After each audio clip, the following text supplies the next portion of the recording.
से, क्योंकि हर कोई अहम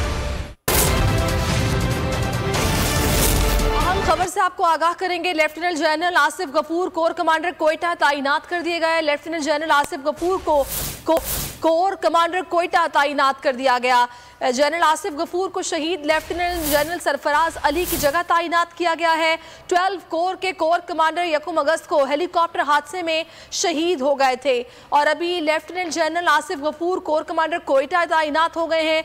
lieutenant general Asif Ghafoor corps commander Quetta तैनात कर दिए गए हैं, जो कि लेफ्टिनेंट जनरल सरफराज अली की जगह तैनात किए गए हैं। 12 कोर के कोर कमांडर 1 अगस्त को हेलीकॉप्टर हादसे में शहीद हो गए थे, जिसके बाद अभी ये तब्दीली की गई है और lieutenant general Asif Ghafoor corps commander Quetta तैनात कर दिए गए हैं।